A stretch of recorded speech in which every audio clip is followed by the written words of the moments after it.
Radhe Radhe. Hello everyone, let's begin with a new episode. 12 घंटे बीत चुके थे और सहस्रा की एक उंगली तक नहीं हिली थी। ध्रुव, श्रेष्ठा, सौरभ, दर्श, विक्रम, देवेश, हिमांशु, दिया भी हॉस्पिटल पहुंच चुके थे। विक्रम को विनी की हरकत पर पता चल चुका था। उसे डर भी बहुत लग रहा था क्योंकि उसे पता था अभियान विनी को नहीं छोड़ेगा। अभियान अब बिल्कुल शांत था। अभियान अब तक सहस्रा के पास बैठा हुआ है और उसने सहस्रा का एक हाथ पकड़ा हुआ है और खामोशी से एकटक सहस्रा को देख रहा है। उधर आदित्य और काव्या बेड पर लेटे थे, वहीं आव्या बीच में लेटी हुई थी। आदित्य और काव्या दोनों एक दूसरे को ही देख रहे थे। आव्या दोनों का हाथ पकड़े छोटे बच्चे जैसे खेल रही थी। उस वार्ड में उन तीनों के अलावा कोई नहीं थे। काव्या आदित्य को देखते हुए कहती है, कितनी कुछ मिस कर दिया ना हमने मिस्टर हस्बैंड। हम आयन और परी को बड़ा होते हुए नहीं देख पाए। पता नहीं दोनों किस हाल में बड़े हुए, और आयन ने तो शादी तक कर ली। मैं आयन की शादी देखना चाहती थी, वो भी प्रज्ञा। बोलते हुए काव्या को प्रज्ञा की याद आ जाती है। प्रज्ञा का मधुर आवाज़, उसकी बात, उसका अनन्या की तरह परिवार से मेल जोल। काव्या दोनों के बीच लेटी हुई चुपचाप उसके बातों को सुन रही थी।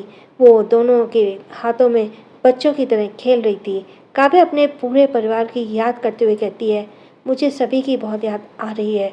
वो सब ठीक तो है ना मिस्टर हस्बैंड। आदित्य को भी अपने परिवार की बहुत ज़्यादा याद आ रही थी। आदित्य को जब आँख से जलते सिंघानिया वाला को देखा था, उसे लगा था सब मर गए, लेकिन काव्या के जिंदा होने से उसके अंदर एक उम्मीद जागी कि शायद कोई मरा ही ना हो, शायद सब आग से बच गए हों। आदित्य काव्य को देखते हुए कहता है, कंफर्म तो नहीं है लेकिन उम्मीद है कि सब जिंदा हों।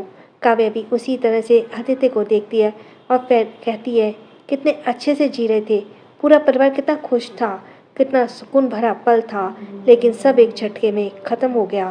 बोलते हुए काव्य की आंखें नम हो जाती हैं। आदित्य काव्य की आंखों में नमी देखकर कहती है, प्लीज़ डोंट क्राई बेटी। आव्या नजरें घुमाए काव्य को देखती है, फिर आदित्य के हाथ पकड़कर काव्य के आंसू पोंछने लगती है। काव्या आव्या को देखने लगती है।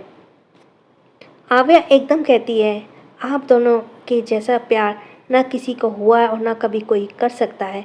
मैं बहुत खुशनसीब हूँ कि आप दोनों के प्यार की निशानी हूँ। लव यू मम्मा डैडा। दोनों आव्या को देखने लगते हैं, फिर एक दूसरे को देखते हैं। एकदम से तीनों के होठों पर मुस्कुराहट आ जाती है। आदित्य और काव्या दोनों आव्या के गले पर किस करके कहते हैं, आई लव यू टू बच्चा। कुछ देर तक तीनों ऐसे ही बातें करने लगते हैं, अपनी 18 साल वाली ज़िंदगी को याद करने लगते हैं। तभी अचानक काव्या नफरत से कहती है, ये सारा कुछ बस रुद्रांश की वजह से हुआ। इस बार वो ऐसे मरेगा कि दोबारा जीवित नहीं रहेगा और जीवन से पहले 100 बार मरेगा।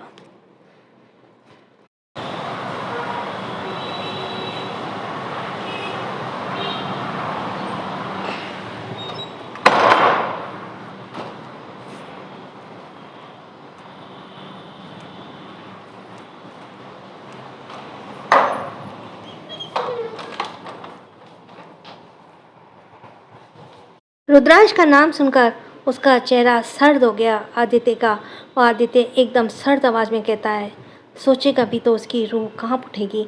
इस कदर उसकी मौत होगी कि देखने वाले भी उसे देखकर डर जाएंगे। रुद्रांश का नाम सुनकर ही आव्या को रुद्र की याद आती है, क्योंकि बहुत दिनों बीत चुके थे, उसने आव्या से बात तक नहीं की थी। यह याद आते ही आव्या बेड से उठती है और काम का बहाना करके चली जाती है। उसके जाते ही बीच में खाली जगह रह जाती है, जिसे देखते ही आदित्य और काव्या करीब आते हैं। आदित्य काव्या के कमर को पकड़ लेता है और वह काव्या आदित्य के सीने पर सिर रख लेती है। आदित्य काव्या के हाथ को पकड़ लेता है और अपने होठों से उसे चूम लेता है। काव्या सिर उठाकर आदित्य को आंखों में देखकर कहती है, I love you mister husband. Aditya भी काव्या के आंखों में एकटक देखते हुए कहता है, I am badly in love with you wifey. दोनों की आसपास में नज़र इस वक्त मिली हुई थी, जो काफ़ी साल हो गए थे मिले हुए। आदित्य काव्या के गाल पर हाथ रखे सहलाने लगता है और एकटक उसे ही देखता रहता है। काव्या भी उसे ही देखती रहती है। दूसरी तरफ आव्या रुद्र के विला में पर कार रुकती है और बिना एक पल के गवाए भागती हुई अंदर जाती है। आव्या रुद्र के कमरे की ओर दौड़ते हुए जाती है। वह रुद्र के कमरे में जैसे ही पहुंचती है, उसे दरवाजे पे बैठे जैमसन दिखता है। उसे देखते आव्या के कदम अपनी जगह पर ही रुक जाते हैं। आव्या जैमसन के खतरनाक चेहरे को देखती है, पर इस वक्त उसे रुद्र से मिलना था, इसलिए वह अपने डर को काबू करके आगे बढ़ती जाती है। जैमसन अब भी वैसे बैठा होता है। जैमसन उसके पूंछ ही रास्ते में देखकर जंप करके जाने लगती है, तो वहीं जहाँ आव्या जंप करती है, वहीं जैमसन अपना पूंछ रख लेता है। जैमसन आव्या को रास्ता देने के लिए अपना पूंछ हटा रहा था। उसे क्या पता था कि आव्या ऐसे कूद जाएगी। आव्या कूद कर सीधे जैमसन की पूंछ की खूंद देती है, पूंछ को ही खून देती है, मीन्स उसकी पूंछ पर डायरेक्ट कूद जाती है, जिसे जैमसन धाड़ता है। आव्या जल्दी से आगे जाकर पीछे मुड़कर उसे देखती है। जैमसन की धाड़ सुन रुद्र, जो खड़ा हुआ फोन में कुछ चेक कर रहा था, वो पीछे मुड़कर देखता है। रुद्र को देखती आव्या का गुस्सा बढ़ने लगता है और वह तुरंत आगे बढ़कर रुद्र को कॉलर पकड़ लेती है और उसकी आंखों में देखते हुए गुस्से से कहती है, आखिर समझते क्या हो तुम खुद को? एक हफ्ते से दिन रात बस तुम्हें ही कॉल मैसेज करती रहती और तुमने एक बार भी मुझे बात नहीं की। तुम चाहते क्या हो? रुद्र सिर टेढ़ा कर आव्या को देखता है और फिर उसके कॉलर पर पकड़े हाथ को। रुद्र यह देखकर एकदम सर्द भरी आवाज में कहता है, remove your hands baby girl, otherwise your hands will not be safe. आव्या रुद्र के आंखों में देखती है, जो डरा देने वाला था। एक पल के लिए आव्या के डर से हाथ ढीले हो जाते हैं, पर एकदम से वह और मजबूती से रुद्र के कॉलर को पकड़ कहती है, नहीं छोड़ूंगी तुम्हें, जो करना है करो, लेकिन पहले ये बताओ कि तुमने मेरे कॉल मैसेज को रिसीव क्यों नहीं किया। आव्या के हाथ कॉलर पर मजबूत होता है देखकर रुद्र अपने गर्दन पर हाथ फेरने लगता है। उसका ऑरा इस वक्त बहुत खतरनाक था। कुछ वक्त तक वे दोनों ऐसे ही खड़े रहते हैं, फिर अचानक ही रुद्र आव्या को पकड़कर झटके से दीवार से सटा देता है। आव्या अचानक हुई इस मूवमेंट के समझ नहीं पाती और कसकर आंखें बंद कर लेती है। रुद्र आव्या के दोनों हाथों को पकड़कर पीठ के पीछे लगा देता है और उसके बंद आंखों को देखते हुए कहता है, किसी दिन ये तुम्हारी जिंदगी तुम्हारी जान ले लेगी बेबी गर्ल। किसी दिन तुम्हारी ये जिद तुम्हारी जान ले लेगी बेबी गर्ल। आव्या धीरे से अपनी आंखें खोलकर रुद्र को देखती है और रुद्र आव्या के गाल को सहलाते हुए कहता है, तुम ही ने कहा था ना कि मैं तुमसे बात ना करूं, फिर प्रॉब्लम क्या है बेबी गर्ल? आव्या उसकी आंखों में एकटक देखते हुए कहती है, प्रॉब्लम ये है कि मुझसे ज़्यादा तुम्हारी ज़िंदगी में कुछ और इम्पोर्टेंट है। रुद्र भी उसी तरह से तुरंत जवाब देता है, हाँ है, तुमसे ज़्यादा मेरे लिए बहुत कुछ इम्पोर्टेंट है। मैं अपने उस वर्ल्ड को कभी नहीं छोड़ सकता जिसने मुझे जीना सिखाया है, और वो ज़िंदगी है मेरी। वह सुनते ही आव्या की आंखें नम हो जाती हैं। वह तुरंत खुद को छुड़ाती है और रुद्र को धक्का देकर जोर से चिल्लाती है, और मैं क्या हूँ? रुद्र आव्या को धक्का देने से थोड़ा पीछे हो जाता है और आव्या को देखने लगता है। आव्या के आंसू आंखों से भरने लगे थे, पर अभी बहने को तैयार नहीं थे। वह फिर भी एक बार गुस्से से चिल्लाती है, तुमसे मिलने के लिए मैंने अपने भाई के आदेश तक को ठुकरा दिया। बस तुम्हारे लिए मैंने उनकी बातों की मूल्य नहीं दी। आव्या के चिल्लाते ही, वह बोलते ही रुद्र भी एकदम से चिल्लाता है, हाँ तो किसने कहा है तुम्हें अपने भाई की बातों को ठुकरा कर मेरे पास आने के लिए? मैंने तो तुम्हें कभी नहीं कहा। और जिस तरह तुम मुझे माफिया वर्ल्ड छोड़ने को कह रही हो, तुम अपनी पूरी फैमिली को छोड़कर मेरे पास आ सकती हो, बोलो। रुद्र की ऐसी बात सुनकर आव्या के दिल पर चोट लगती है। आव्या के आंसू अब आंखों से नीचे आकर गालों पर बहने लगे। आव्या दीवार से सटकर कहती है, रुद्र तुम। इतना बोलती आव्या रोने लगती है। उसे सच में इस वक्त बहुत ज़्यादा बुरा लग रहा था। वह अपनी फैमिली को छोड़ने के बारे में सपने में भी नहीं सोच सकती थी। वहीं रुद्र जब आव्या को रोता हुआ देखता है तो अपनी मुट्ठी कसकर आंखें बंद कर लेता है। उसे पता था कि अपने गुस्से में आव्या को कुछ ज़्यादा ही हर्ट कर दिया है, लेकिन आव्या ने भी जब उसे यह कहा था कि अगर वह माफिया वर्ल्ड नहीं छोड़ेगा तो वह उसे बात नहीं करेगी, तो इस बात पर रुद्र भी काफ़ी ज़्यादा हर्ट हुआ था। बस 5 साल की उम्र से उसे माफिया वर्ल्ड ज्वाइन किया था और वह उस जगह को कभी नहीं छोड़ सकता था, और आव्या से बात ना करना उसके लिए अपनी चैन छीनना जैसा था। आव्या का रोना तेज हो जाता और रुद्र धीरे धीरे आव्या की ओर कदम बढ़ाने लगता है। हे दिल, ये मेरा तुझे, हे दिल, ये मेरा मुझे, हरदम ये पूछता क्यों है मुझे तुमसे इतनी वफा। आव्या के पास पहुंचते ही रुद्र अपना हाथ बढ़ाकर आव्या को छूने ही वाला होता है कि आव्या उसके हाथ को झटक देती है और जोर जोर से रोने लगती है। क्यों तेरी हसरत है हर ख्वाहिश से बढ़कर मुझे, क्यों नाम तेरा ही लेती जुबान। आव्या को लगातार रोते हुए रुद्र कुछ पल ऐसे ही देखता है और फिर उसका हाथ पकड़कर झटके से खींच गले लगा लेता है। आव्या रुद्र से गले लगे हुए जोर जोर से रोती है। रुद्र आव्या को बालों को सहलाता है और कुछ देर बाद वह पीछे होकर आव्या को देखता है जो अब तक रो रही थी। रुद्र आव्या के कमर पर हाथ रख उसे करीब करके अपने होंठ आव्या के गाल पर रखकर उसके गालों पर बहते आंसुओं को पीता है। हर आंसू तेरा पी जाऊं और दे दूं सुकून, हर दिन तुझको चाहूं, तेरी राह ताकूं, अपनी बाहों में तुझको मैं सलामत रखूं। रुद्र ने ऐसे करके आव्या पलकें उठाए उसे देखती है। आव्या के आंसू अब तक बह ही रहे थे।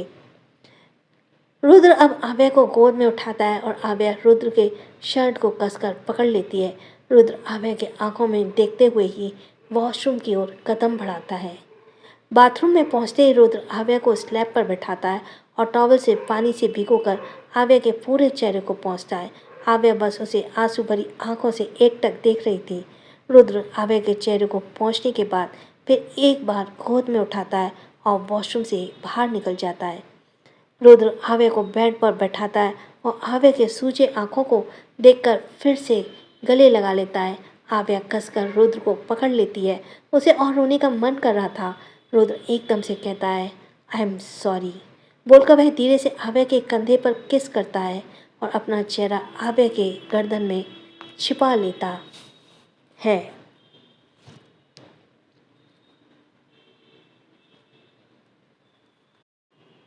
Next part. रुद्र और आव्या गले लगे हुए ही थे कि तभी रुद्र पीछे होकर आव्या को देखता है और देखने लगता है। आव्या उसे देखकर कुछ पल की बात याद करते कहती है तुमने मुझे डांटा, मुझ पर इतना जोर से चिल्लाया, तुमसे बहुत नाराज़ हूँ। बोलते हुए आव्या मुंह फुलाकर बैठ जाती है। रुद्र आव्या की हरकत पर सिर हिलाते हुए कहता है क्या हो तुम बेबी गर्ल, मेरे दिमाग खाने के सिवाय कुछ नहीं आता तुम्हें। यह सुनकर आव्या उसे छोटी आंखें से घूरते हुए कहती है क्या कहा तुमने। रुद्र बेफिक्र से जवाब देता है जो तुमने सुना। बोलते ही रुद्र उठकर खड़ा हो जाता है। आव्या खड़ी होकर उसके पीछे जाते हुए कहती है रुद्र सुनो ना। रुद्र रुककर पलटता है और आव्या उसके गले के बाहें डालकर उसकी आंखों में देखकर कहती है तुम मुझे छोड़कर क्यों आ गई, मैंने तुम्हें कितना मिस किया पता है। रुद्र आव्या की आंखों में गौर से देखते हुए उसके कमर पर हाथ लपेटकर करीब खींच लेता है। आव्या रुद्र से पूरी तरह से सट जाती है। रुद्र आव्या के बाल को कान के पीछे करते हुए कहता है तेवर बदल रहे हैं बेबी गर्ल, इमोशंस कंट्रोल नहीं हो रहे तुम्हारे। आव्या की आंखों में एक छुपी हुई इमोशंस थी जो रुद्र समझ चुका था, पर आव्या रुद्र की बातों को समझ नहीं पाई थी। कुछ देर तक दोनों एक दूसरे में ऐसे ही देखते हैं। फिर अचानक आव्या रुद्र के सीने पे उंगली फेरते हुए कहती है तुम मेरे साथ अच्छा बर्ताव क्यों करते हो रुद्र। रुद्र तुरंत आव्या के हाथ को पकड़ सिर टेढ़ा करके जवाब देता है तो तुम बुरा बर्ताव चाहती हो बेबी गर्ल। आव्या बिना कुछ बोले रुद्र का हाथ पकड़ बेड के पास के जाकर बैठने को कहती है। रुद्र का हाथ पकड़ के बेड आएगा शायद, बेड के पास ले जाकर बैठने को कहती है। रुद्र बेड पर बैठ जाता है। हाँ, आव्या रुद्र के पैर को ऊपर करने के लिए कहती है। रुद्र अपने पैर बेड पर ऊपर रखता है। उसके बैठती आव्या चढ़कर उसके ऊपर बैठ जाती है। आव्या के दोनों पैर रुद्र के दोनों तरफ थी। रुद्र आव्या के बैठे हुए जगह को सिर टेढ़ा किए देखता है, फिर आव्या को देखते हुए कहता है, यू नो बेबी गर्ल, तुम इस वक्त कहाँ पर और किस पोजीशन में बैठी हो? आव्या रुद्र की बात को सुनकर नीचे देखती है तो उसकी आंखें हैरानी से बड़ी हो जाती हैं। वह रुद्र को घूरते हुए कहती है, गंदे इंसान, अपनी गंदी सोच अपने पास रखो। बोलती ही आव्या उठने वाली होती है कि रुद्र तुरंत उसकी कमर को पकड़कर रोल करता है और रुद्र आव्या के कान में झुककर कहता है, ऐसे रहो, आई फील दिस पोजिशन। बोलते ही रुद्र आव्या के गर्दन को सूंघता है। आव्या कसकर रुद्र के कान को पकड़ लेती है। रुद्र अपने हाथ आव्या के कपड़े के अंदर ले जाकर उसके कमर को सहलाते हुए उसके कान में कहता है, how are you feeling baby girl? Aavya की आंखें इस वक्त बंद थी और वह रुद्र के टच को फील कर रही थी।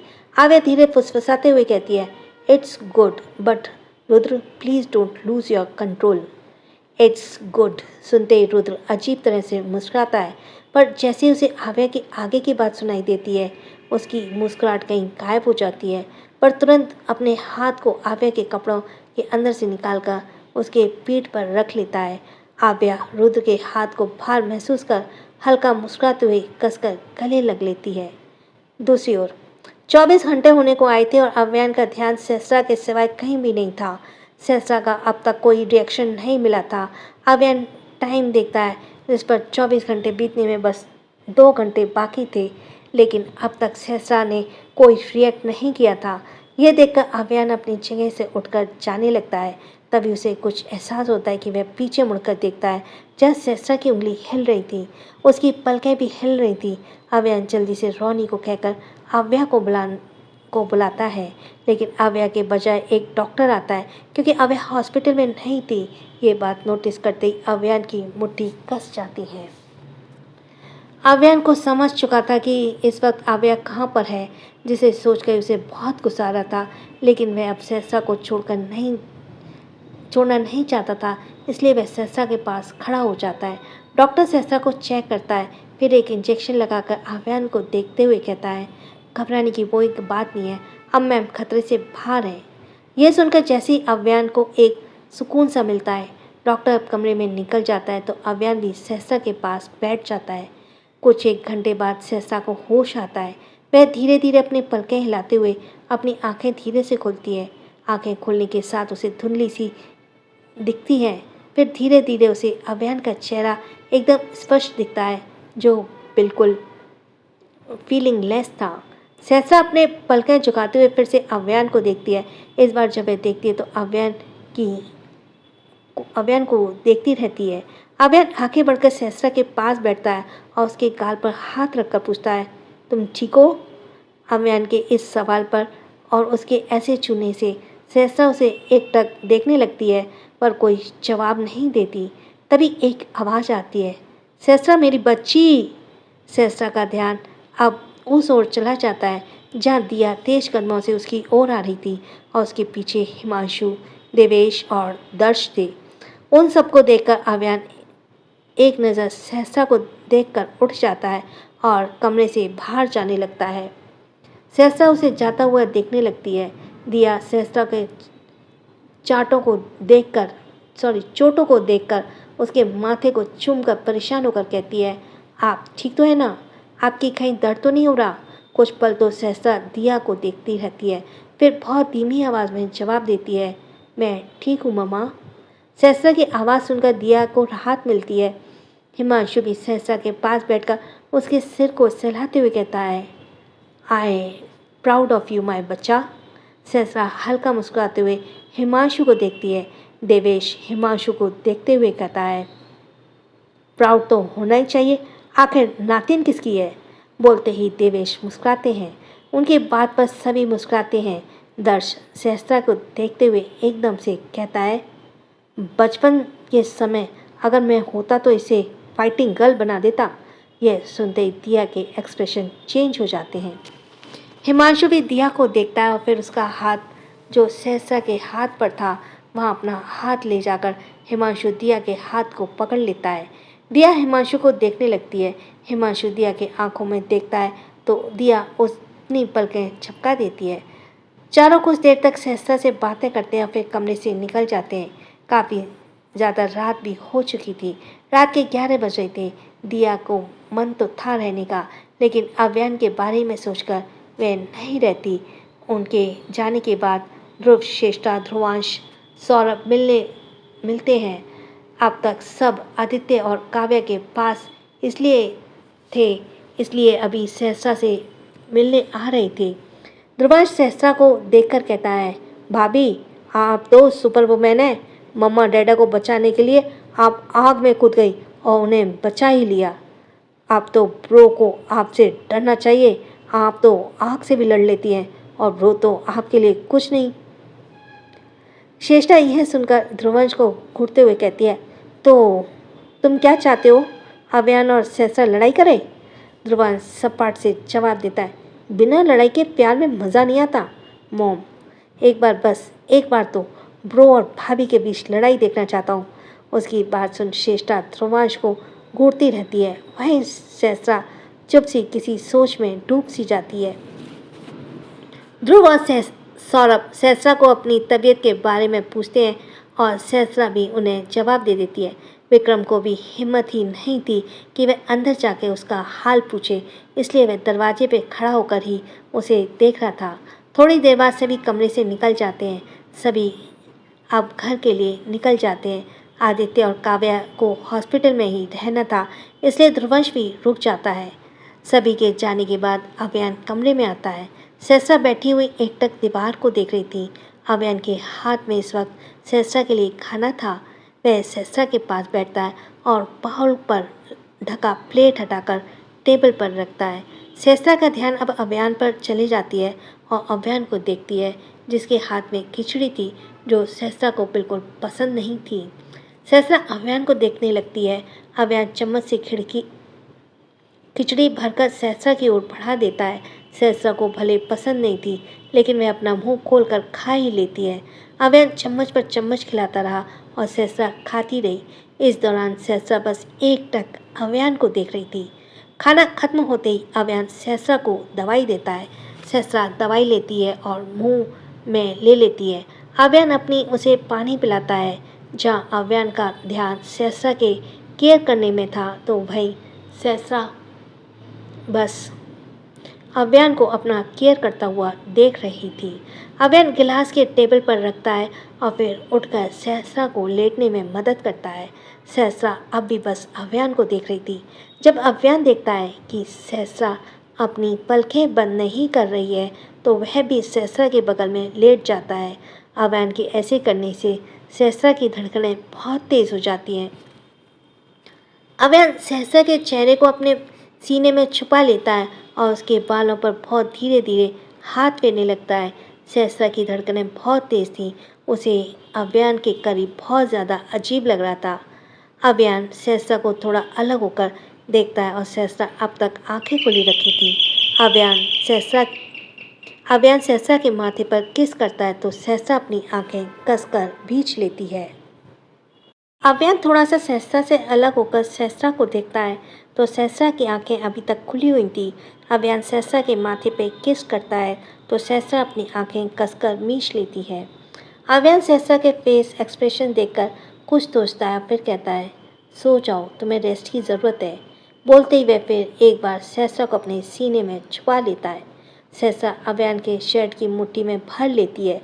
सहसा के दोनों हाथों पर पट्टी बंधी हुई थी, क्योंकि उसका हाथ हल्का जल गया था और ऐसे मुट्ठी करने से सहसा को दर्द हो रहा था, लेकिन उसे इस बात तक का एहसास नहीं था। अभियान सहसा के हाथों को छुड़ाकर एक हाथ अपनी कमर पर रख देता है और दूसरे हाथ को खुद पकड़ लेता है। अभियान सहसा को खुद के बहुत करीब कर लेता है।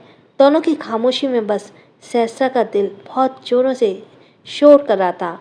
अभियान के करीबी से बेचैन सहसा कुछ देर बाद दवाई के असर से सो जाती है। जब अभियान के एहसास होता है कि सहसा गहरी नींद में सो गई है, तो वह पीछे होकर सहसा के चेहरे को देखता है। इस वक्त सहसा के चेहरे पर एक शांति और सुकून थी, पर कुछ ही भी था तो जो अभियान समझ नहीं पा रहा था। अव्यान धीरे धीरे सहस्रा को खुद से अलग करता है और फिर कुछ पल उसे देखकर बेड से उठ जाता है। अव्यान अब कमरे से निकलकर बाहर चला जाता है। कमरे से निकलते ही अव्यान की आंखें लाल हो जाती हैं। वह तेज कदमों से आदित्य और काव्य के कमरे की ओर जाता है। कमरे की ओर जाते ही उसे बीच पर बैठे ध्रुवश दिखाई देता है, जो फोन पर धारा की तस्वीरों को देख रहा था। अव्यान उसके पास पहुंचते ही झटके से ध्रुवंश का कॉलर पकड़कर दीवार से सटा देता है। ध्रुवंश एकदम से हैरान हो जाता है। अव्यान ध्रुवंश की आंखों में देखकर एकदम सर्द आवाज में कहता है, तुमने रैबिट को वहां क्यों जाने दिया? तुम्हें क्या लगता है मुझे पता नहीं चलेगा कि वो क्या करने गई है? रैबिट को वहां क्यों जाने दिया और मुझे पता नहीं चलेगा कि वो वहाँ क्या करने गई है। अगर इसमें कुछ हो गया तो मैं तुम्हें नहीं छोड़ूंगा। ध्रुवंश यह सुनकर झटके से अव्यान को धक्का देता है और कहता है, गलत क्या करने गई है और कितने दिन जिंदा रहेगा? तुम उस रुद्रांश को रखोगे? हर बार वो हमेशा कुछ ना कुछ करता रहता है। उसने ही मेरे प्यार को मुझसे मारने के लिए मजबूर किया था और अब बिग सिस्टर से मम्मा डैडा को मराने के लिए मजबूर किया। और जहाँ तक बात है ट्यूलिप के सेफ्टी की, उसे कुछ नहीं होगा। ये बोलते हुए ध्रुवंश के चेहरे पे कॉन्फिडेंस थी। अव्यान यह सब सुनकर एकदम गुस्से से चिल्लाता है, तुम्हें कैसे पता उसे कुछ नहीं होगा? और तुम दोनों को किसने कहा कि मम्मा पापा को मरवाने में रुद्रांश का हाथ है? तुम सबकी यही प्रॉब्लम है, कुछ पता नहीं और लड़ने पर उतर जाते हो। अगर मैं चुप हूँ तो उसकी कोई वजह है ना? क्या मुझे अपने परिवार को खोने का दुख नहीं है? मेरे अंदर उससे बदला लेने का जुनून नहीं है? ये तुम क्यों भूल जाते हो कि मैं भी उसी परिवार का हिस्सा हूँ? मैं भी वो सारी चीज़ें सहा है जो सबने सहा है। मैं इमोशंस दिखाता नहीं, इसका मतलब यह बिल्कुल नहीं मुझे दर्द नहीं होता, तकलीफ नहीं होती, गुस्सा नहीं आता, रोना नहीं आता, नफरत नहीं होती। सारे इमोशंस मैं भी फील करता हूँ, पर मैं दिखा नहीं सकता, जता नहीं सकता। बोलते हुए अव्यान की आंखें गुस्से से लाल हो चुकी थी। ध्रुवंश पहली बार अव्यान को ऐसे रूप देख रहा था। वहीं दूसरी तरफ आव्या इस वक्त रुद्रांश के सामने खड़ी थी। रुद्रांश बेड पर सोया हुआ था और वह आव्या नफरत से उसे देख रही थी। आव्या के हाथ में इस वक्त बहुत धारदार चाकू था। आव्या अपनी एक मुट्ठी कसकर खींच लेती है और चाकू को कसकर पकड़े रुद्रांश के सीने की ओर बहुत तेजी से अपने हाथ को बढ़ाती है। आव्या धारदार चाकू बहुत तेजी से रुद्रांश के सीने पर मारने ही वाली होती है कि उसका हाथ पकड़ लेता है। आव्या रुद्रांश के सीने को देखती है और फिर अपने हाथ को, और फिर आखिर में वह उस हाथ के इंसान को सिर उठाकर देखती है जिसने आव्या को रोका था। आव्या जैसे ही सिर उठाकर देखती है, रुद्र को पाती है जो सर्द नजरों से आव्या को ही देख रहा था। रुद्र सिर टेढ़ा किए चाकू को देखता है और फिर आव्या को देखते हुए उसे तुरंत गोद में उठा लेता है। आव्या खुद को छुड़ाने के लिए छटपटाने लगती है। रुद्र कमरे बाहर निकलते ही दरवाज़ा बंद करता है। आव्या अब चिल्लाते हुए कहती है, छोड़ो मुझे, छोड़ो। रुद्र बस बिना भाव के सामने देखे जा रहा था। रुद्र अपने कमरे में पहुंचते ही बेड पर बैठ जाता है और आव्या को भी अपने ऊपर बैठा लेता है। रुद्र एक बार हाथ से आव्या के पेट पर कसकर पकड़ता है और दूसरे हाथ से आव्या के पकड़े चाकू को हाथ को पकड़ता है। आव्या अब भी छटपटा रही थी। रुद्र आव्या के कंधे पर अपने चिन्ह को रख लेता है। तभी आव्या अपने दूसरे हाथ में चाकू शिफ्ट करके रुद्र के जांघ पर मारने वाली होती है, पर रुद्र तुरंत ही दोनों हाथ से उसे पकड़ लेता है। आव्या रुद्र को अपनी पीठ से धक्का देने लगती है, पर इसका रुद्र पर कोई असर नहीं होता। रुद्र एक हाथ से आव्या के दोनों हाथ पकड़ लेता है और दूसरे हाथ से चाकू के धार पर अपने हाथ फेरने लगता है। आव्या रुद्र के हाथ को देखती है जो धार चेक करने हुए हल्का कट गया। रुद्र आव्या के कान में एकदम सर्द आवाज में कहता है, मेरे ही घर में घुसकर मेरे ही डैड को मारने चली हो। I don't like it baby girl. इतना बोलते ही रुद्र अपने दांतों से आव्या के ईयर लोब को काट लेता है। आव्या सिहरने हुई आंखें बंद कर लेती है। रुद्र चाकू को बहुत गौर से देखते हुए सर्द आवाज में फिर से कहता है, गलती कर दी बेबी गर्ल, बहुत बड़ी गलती कर दी तुमने मेरे डैड को मारने के बारे में सोचकर।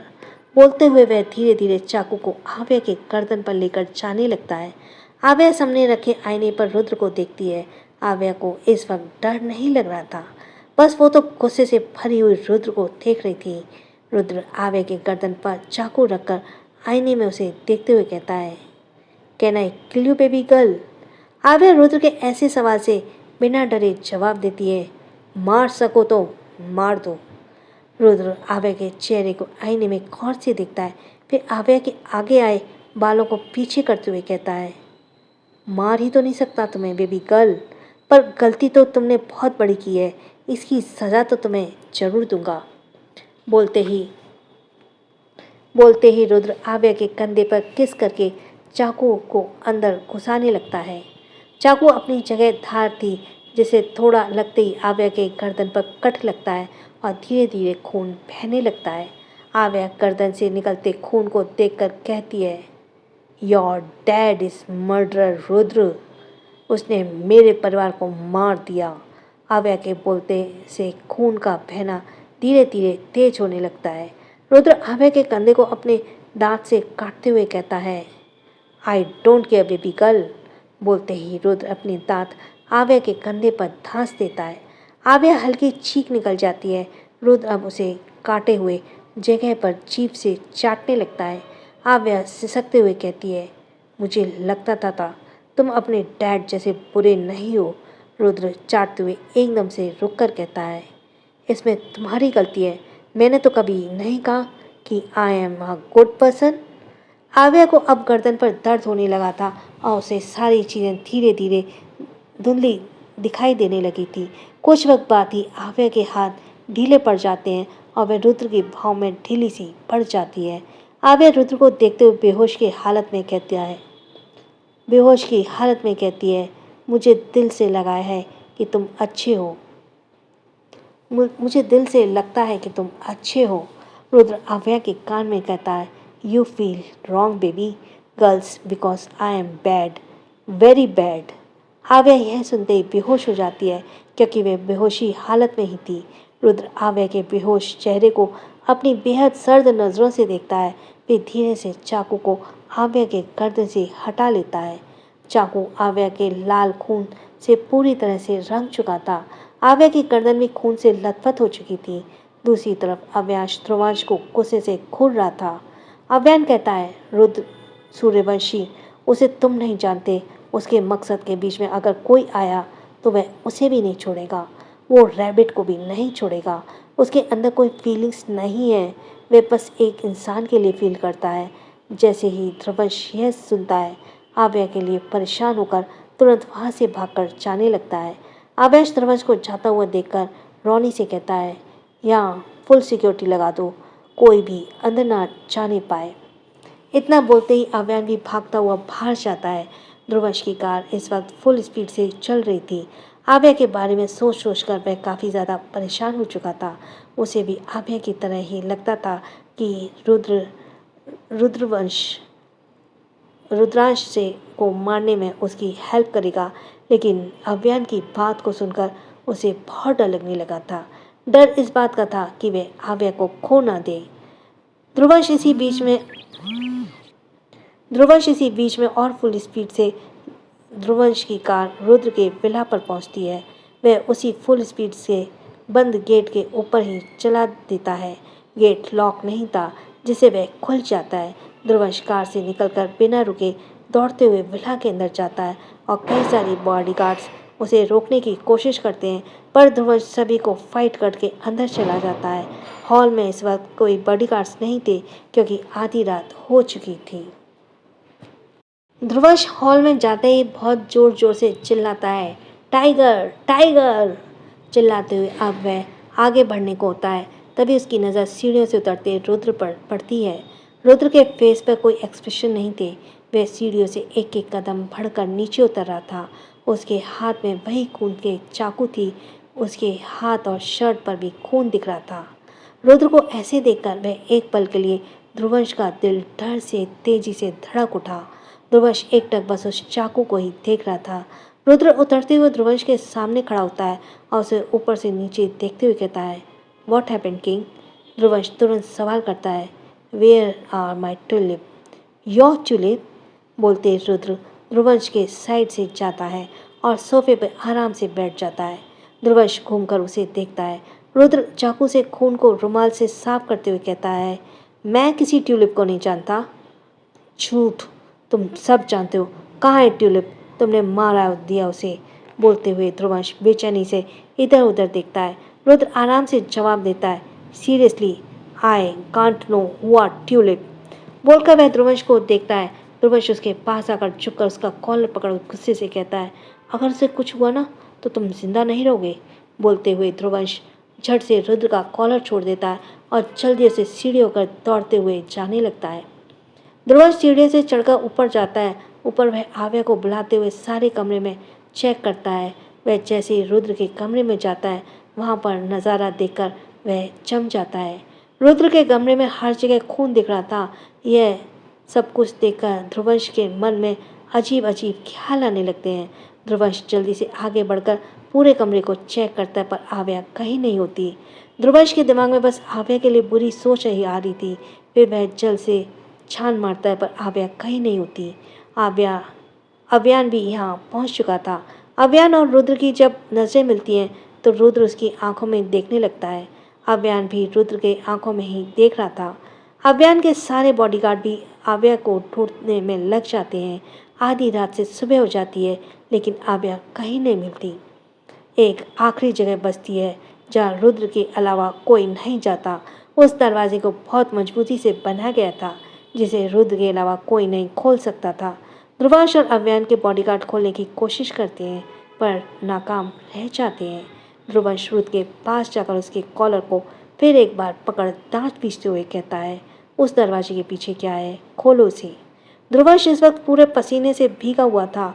रुद्र उस दरवाजे को देखता है और कुछ देर तक देखते रहने के बाद वह कहता है, this is my personal property और किसी की पर्सनल चीज़ों पर झांकना नहीं चाहिए।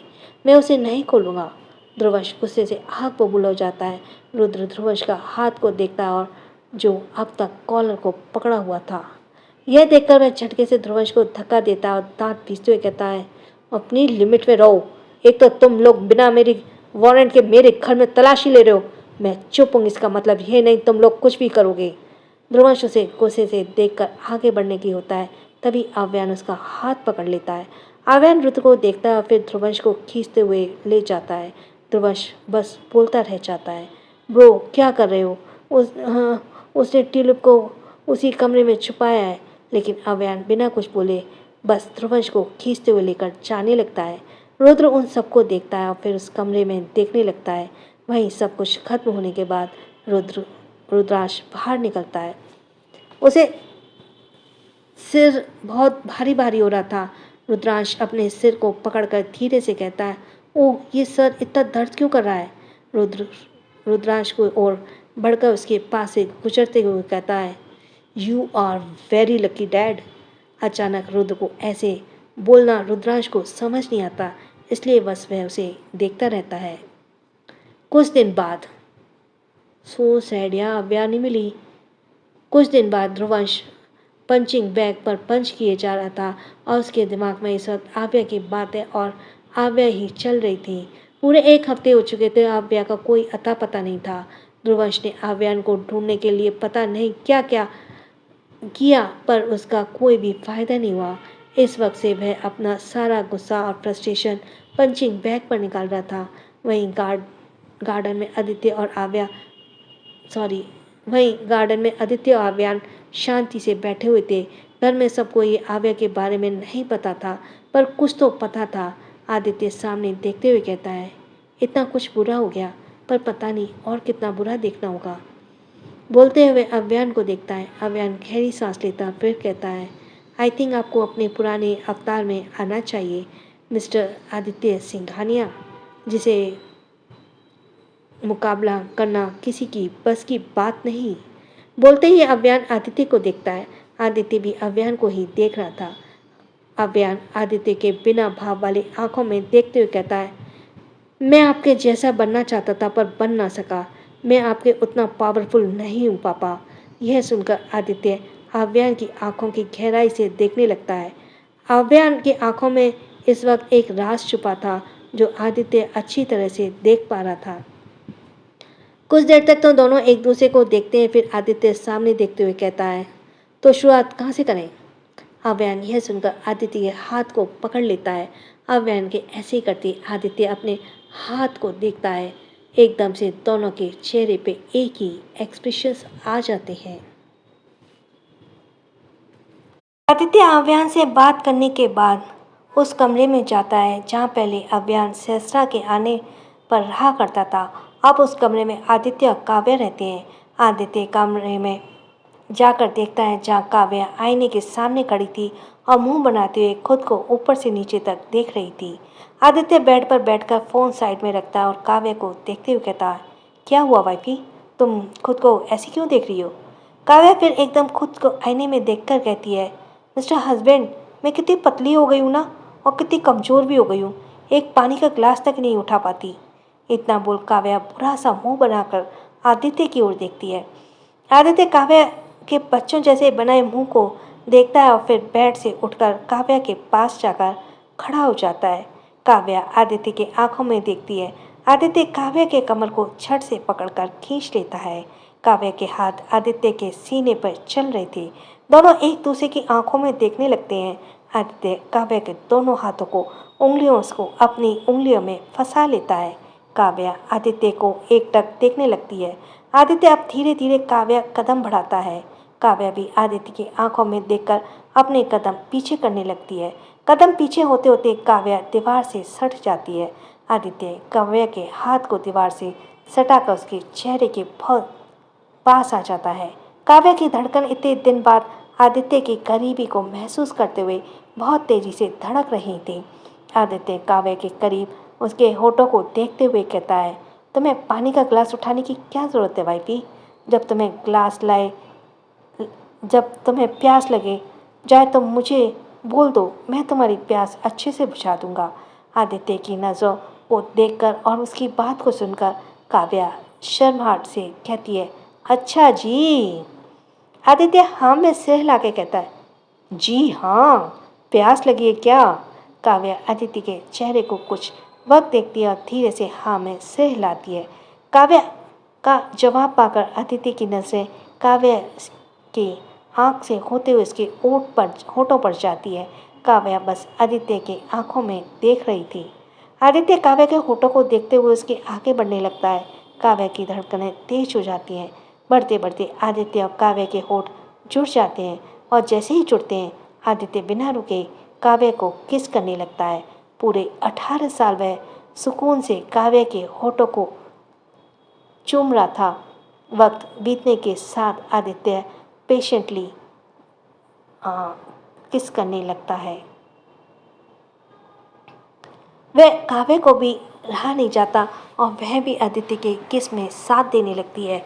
आदित्य काव्य के हाथ को छोड़ देता है और अपने दोनों हाथ काव्य के कमर पर पकड़ लेता है। काव्य अपने दोनों हाथ आदित्य के कंधे पर रख लेती है और बस अब दोनों बहुत गहराई से एक दूसरे को चूमने लगते हैं।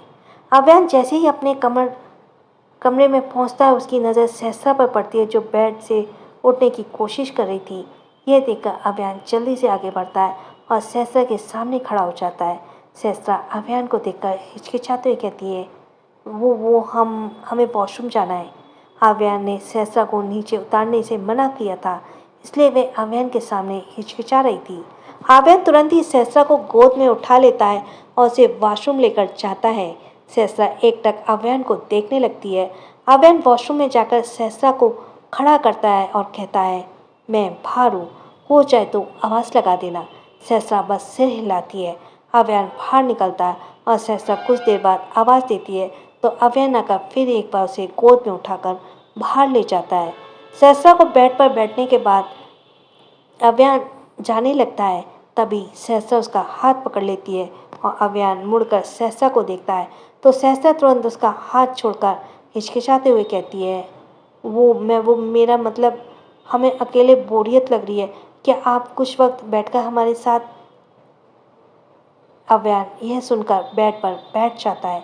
सहस्रा की नज़रें नीचे थी। अव्यान उसे देखकर कहता है, बोलो क्या बात करनी है? सहस्रा सिर उठाकर अव्यान को देखती है और फिर कहती है, आपने हमसे कभी हमारे बारे में नहीं पूछा और ना ही आपने कभी अपने बारे में बताया। शादी को 4 महीने तो बीत हो चुके हैं। क्या आपको नहीं लगता कि अब हम दोनों को एक दूसरे के बारे में जानना चाहिए? अभियान यह सुनकर खामोश सा रह जाता है, फिर सीधा बैठकर सामने देखते हुए कहता है, क्या जानना चाहती हो मेरे बारे में? सहसा अभियान को देखते हुए कहती है, वो सब कुछ जो हर पत्नी को जानने का हक होता है। अभियान सीधा जवाब देता है, ऐसा कुछ नहीं है मेरी ज़िंदगी में जो तुम्हें बताऊं, इसलिए तुम जो जानना चाहती हो वो पूछ लो। सहसा चुप रह जाती है। उसके मन में सवाल था, लेकिन वह पूछ नहीं पा रही थी। इससे हिम्मत ही नहीं हो रही थी। बहुत सोचने के बाद सहसा के मुंह से बस एक शब्द निकलता है, प्रज्ञा। नाम सुनकर अभियान की नज़र सहसा पर चली जाती है। वहीं सहसा भी अभियान को ही देख रही थी। सहसा अभियान को देखते हुए कहती है, हम जानना चाहते हैं कि क्या आप प्रज्ञा के कभी करीब थे? उसके लिए कोई फीलिंग्स थी? अभियान जब यह सुनता है तो वह तुरंत ही जवाब देता है, नहीं, हम दोनों कभी करीब नहीं थे। हम 3 साल के बच्चे थे। वो उस वक्त फीलिंग्स के बारे में क्या ही पता होगा। वह उस वक्त 3 साल की बच्ची थी। बस बड़े होकर वो हाँ में हाँ मिला लेती। सॉरी, बस वह 3 साल की बच्ची थी। उसे उस वक्त फीलिंग्स के बारे में क्या ही पता था। बस बड़े जो कहते वो हाँ में हाँ मिला लेती, बोलती। अभियान सहस्रा को देखता है। सहस्रा दूसरी तरफ देखने लगती है। अभियान सहस्रा के हर एक्शन को बहुत गौर से देख रहा था। सहस्रा दूसरी ओर देखते हुए कहती है, फीलिंग किसी के मन में भी जाग सकती है। ये जरूरी नहीं है कि किसी बड़े के अंदर ही दिल होता है, बच्चे के अंदर भी दिल होता है। अभियान उसके ऐसे जवाब से थोड़े देर चुप होता है, फिर कहता है, हाँ होता है, पर उस दिल में फीलिंग समझने की ताकत नहीं होती। मुझे समझ नहीं आ रहा कि आखिर तुम उसके पीछे क्यों पड़ी हो। क्या तुम्हें उससे जेलसी हो रही है? यह बात अभियान बहुत सीरियस कही थी। वहीं जब सहसा यह सुनती है तो हैरानी से अभियान को देखती है। अभियान सहसा के हाथ को पकड़ कर कहता है, मैं तुम्हारा हस्बैंड हूँ, सिर्फ तुम्हारा। तुम्हें किसी को जेलस होने की ज़रूरत नहीं है। उसके बारे में सोचना बंद कर दो। और वैसे भी मैंने पहले ही कहा था कि हमारे बीच कभी किसी के बारे में बात मत करना। हमारे बीच में कोई तीसरा नहीं आना चाहिए। सहसा बस अभियान को देखती रह जाती है। अभियान उठकर सहसा के पीछे जाकर बैठ जाता है और उसे अपने ऊपर बैठा देता है। सहसा एकदम से हड़बड़ा जाती है और बहुत ज़्यादा बेचैन हो जाती है। वह खुद को छुड़ाना चाहती थी। वह उसके चेहरे पर ही देख रहा था। अभियान सहसा के पेट पर दोनों हाथ लपेट लेता है। सहसा के हाथ अभियान के हाथों के ऊपर अपने आप चले जाते हैं। अभियान अपनी चिन्ह सहसा के कंधों पर टिकाए उसके कान में धीमी आवाज़ में कहता है, अब सिर्फ हम दोनों के बारे में बात करूं। अभियान के ऐसी करने से सहसा की सांसें तेज हो जाती हैं। उसके मुंह से अब कोई शब्द ही नहीं निकल रहा था। अभियान अपनी आंखें बंद करे कहता है, अब तुम्हारी तबीयत कैसी है? कहीं दर्द तो नहीं हो रहा? सहसा भी अब आंखें बंद किए कहती है और धीरे से कहती है, नहीं। अभियान अब बैठ के सिर टिका लेता है और सहसा अभियान के सीने पर सिर रख लेती है। दोनों की आंखें इस वक्त बंद थी और दोनों ही अपने सोच में डूबे थे। करीबी में दोनों खामोशी में थे और ये उनके लिए बहुत सुकून भरा था। दूसरी तरफ कमरे का एक दरवाज़ा खुलता है और रुद्र कमरे में अंदर जाता है। कमरे में बहुत हल्की लाइट थी। पूरे फर्श में खून ही खून भरा था। वहाँ की गंध ही बहुत खराब थी। दुर्गंध फैली हुई थी। एक तरफ जेल जैसा बना हुआ था, उस पर बहुत सारे लोग थे। रुद्र के अंदर आने से वे डर से खुद को छुपा रहे थे। उनके हाथ पैर थर थर काँप रहे थे। वे अपने हाथों में आंखों को ढककर खुद को छुपा रहे थे। चारों ओर का नज़ारा इतना ज़्यादा खौफनाक था कि कोई इंसान देखे तो डर से मर जाए। चारों ओर इंसानों की बॉडी पार्ट लटके हुए थे। किसी का सिर, किसी का हाथ, तो कहीं का पैर और कंकाल तो जैसे वहाँ भरी हुई थी। रुद्र धीरे धीरे एक और कदम बढ़ाता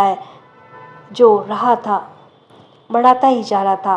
कुछ वक्त में वह रुक जाता है और उसकी नज़र दीवार से सटी हुई एक लड़की पर पड़ती है, जिसने अपने चेहरे को पूरी तरह से घुटनों में छिपा रखा था और वो सिसक रही थी। रुद्र उसके सामने एड़ियों के बल बैठता है और उसके बालों को हटाते हुए कहता है, बेबी गर्ल। यह लड़की और कोई नहीं, आव्या ही थी। रुद्र की आवाज़ सुनते ही आव्या का शरीर डर से कांप जाता है। आव्या अपने चेहरे को छुपाए हुए डर से कहती है, प्लीज़ मुझे यहाँ से जाने दो, मुझे वो सब नहीं देखना है, प्लीज़ जाने दो। बोलते हुए आव्या रोने लगती है। आव्या जहाँ बैठी थी वहाँ भी बस खून ही भरा हुआ था, जिससे उसकी ड्रेस खून से भीग चुकी थी। रुद्र आव्या के हाथ को पकड़ कर कहता है, मैं तो तुम्हें ये सब कभी नहीं दिखाना चाहता था बेबी गर्ल, लेकिन तुमने ही मुझे ये सब दिखाने पर मजबूर किया। मैं तुम्हारे साथ कितना अच्छा बिहेव करता था, तुमने हमेशा इन सब चीज़ों से दूर रखता था, पर तुमने ही तो ये सब चीज़ों को दिखाने पर मजबूर किया। बोलते ही रुद्र आव्या के हाथ पर किस करता है। आव्या डर से अपने हाथ को पीछे कर लेती है। रुद्र आव्या के डर से कांपते शरीर को देखता है। तभी आव्या डरते हुए कहती है, प्लीज़ मुझे यहाँ से जाने दो, मैं दोबारा तुम्हारी ज़िंदगी में वापस नहीं आऊँगी। यह सुनकर रुद्र अपनी गर्दन पर हाथ फेरने लगता है। वे अचानक ही झटके से आव्या को नीचे लेटा कर उसके ऊपर आ जाता है। आव्या का चेहरा अब दिखने लगता है। आव्या के गर्दन पर पट्टी बंधी हुई थी और उसकी हालत बहुत ज़्यादा खराब थी। आव्या अपने आमने सामने देखती है, वह इस वक्त खून में लेटी हुई थी, जो बहुत ही ज़्यादा अनहाइजीनिक थी। ये सब देखकर आव्या रुद्र को देखती है, जो दर्द नज़ारों से उसे भी देख रहा था। रुद्र आव्या को बहुत करीब झुककर जुनूनियत भरी आवाज़ में कहता है, तुम सिर्फ मेरी हो, ओनली माइन। मेरी जिंदगी में तुम कभी दूर नहीं जा सकती, मेरी जिंदगी से कभी ना दूर तुम्हें जाने दूंगा। आव्या रुद्र के करीब होने से और ज़्यादा डर जाती है। वह आंखें बंद करके इधर उधर सिर हिलाए रहती है। प्लीज़ मुझे छोड़ दो, जाने दो। रुद्र आंखों आव्या को करीब झुककर एकदम सर्द भरी आवाज़ में कहता है, जाने दूं? ऐसे कैसे जाने दूं बेबी गर्ल? तुमने गलती की है, बहुत बड़ी गलती की है। अगर तुमने मेरे डैड को मार दिया होता तो पता है क्या होता? मेरा मकसद अधूरा रहता। तो मेरे मकसद के बीच आई हो। आव्या को यह सब कुछ बहुत ज़्यादा अजीब लग रहा था। पानी से जैसे लोग भीगते हैं, वैसे आव्या खून से भीग रही थी। उसके कपड़े लाल, पूरा शरीर खून से भीगा था। रुद्र ने इन एक हफ्ते में आव्या के सामने अपना वो रूप दिखाया था जो शैतान से भी खतरनाक था। रुद्र इस कमरे में आव्या के सामने इंसानों के बॉडी पार्ट्स को काटता था और उसी कमरे में लटकाता था, और ये सब वह हमेशा आव्या की आंखों के सामने करता। ये सब चीज़ें आव्या ने पहले कभी नहीं देखी थी, इसलिए उसे बहुत डर लगने लगा। वहीं रोज वह वहीं खून बहाने से खून तो जैसे तालाब के पानी की तरह जमा हो गया था। जिंदा लोगों के बॉडी पार्ट्स को काटने से उनकी जो चीखें निकलती थी, वह सब कुछ बहुत ज़्यादा खौफनाक था। So thanks for listening. छोटों को प्यार, बड़ों को सम्मान। राधे राधे।